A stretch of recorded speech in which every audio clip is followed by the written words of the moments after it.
അതേപോലെ തന്നെ നമ്മുടെ കീ ഹോളിന്റെ ഓവറോൾ ബെനിഫിറ്റ്സ്. അതെ, അതിന് നമുക്ക് മൂന്നായിട്ട് തിരിക്കാം. ഒന്ന് കീ ഹോൾ കൊണ്ട് പേഷ്യന്റ് ഉണ്ടാകുന്ന ബെനിഫിറ്റ്, രണ്ട് ഡോക്ടേഴ്സിനുണ്ടാകുന്ന ബെനിഫിറ്റ്, പിന്നെ അതല്ലാതെ നമുക്കുണ്ടാകുന്ന ബെനിഫിറ്റ് കമ്മ്യൂണിറ്റി.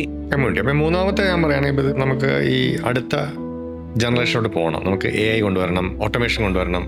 അത് കീ ഹോൾ വഴിയേ പോകാൻ പറ്റുള്ളൂ. അതൊരിക്കലും ഓപ്പൺ സർജറി നമുക്ക് നേരിട്ട് പോയിട്ട് ആർട്ടിഫിഷ്യൽ ഇന്റലിജൻസോട്ടോ അല്ലെങ്കിൽ ഓട്ടോമേഷനിലോ കൊണ്ടുപോകാൻ പറ്റില്ല. കാരണം ആ ഒരു പാത്വേയുടെ സ്ക്രീൻസ് വേണം, റെക്കോർഡ് ചെയ്യണം, വ്യൂ കാണണം, അതൊക്കെ ഇമ്പോർട്ടൻ്റ് ആണ്. രണ്ടാമത് ഡോക്ടേഴ്സിനുള്ള ഗുണമെന്ന് പറഞ്ഞാൽ പ്രത്യേകിച്ചും വളരെ ക്ലാരിറ്റിയുള്ള വിഷനാണ് കാണുന്നത്. അപ്പോൾ നമ്മളൊരു 3D ലാപ്രോസ്കോപ്പി ഒരു വലിയ സ്ക്രീനിൽ കാണുന്നു എന്ന് വെച്ച് കഴിയുമ്പോഴത്തേക്കും വളരെ ഡീറ്റെയിലിംഗ് ആയിട്ട് നമുക്ക് കാണാൻ പറ്റും. അപ്പോൾ അതിന് അങ്ങനെ കാഴ്ചയില്ലായ്മ കൊണ്ടുള്ള എറേഴ്സ് ഒക്കെ അവിടെ റെക്ടിഫൈഡ് ആവും. അതുപോലെ തന്നെ ഇപ്പം റൊബോട്ടിക് വരുവാണെങ്കിൽ ട്രമർ ഫിൽട്രേഷനും പറ്റും, നമുക്ക് ശസ്ത്രക്രിയ ചെയ്യാനും എളുപ്പമാണ്. പേഷ്യന്റിനുള്ള ഗുണം ഇതൊന്നുമല്ല. പേഷ്യന്റിനെ സംബന്ധിച്ച് വേദനയില്ല, പരമസുഖമാണ്. കാരണം നമുക്ക് അൺബിലീവബിൾ ആയിട്ടാണ് പേഷ്യന്റ് റിക്കവർ ചെയ്യുന്നത് ലാപ്രോസ്കോപ്പി ചെയ്യുമ്പോഴത്തേക്കും. നെക്സ്റ്റ് ഡേ തന്നെ വീട്ടിൽ പോകുന്ന രോഗങ്ങളുണ്ട്. നെക്സ്റ്റ് ഡേ തന്നെ പേഷ്യന്റ് ഭക്ഷണം കഴിക്കാൻ പറ്റും, പെയിൻ ഉണ്ടാവില്ല.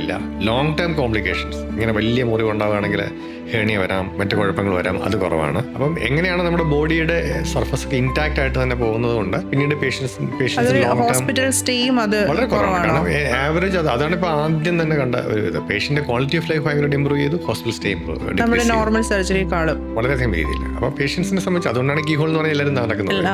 അത്രയും ബെനിഫിറ്റ്സ് പേഷ്യൻസിന് കിട്ടുന്നുണ്ട്. പേഷ്യൻസിന് ഗുണമുണ്ട്.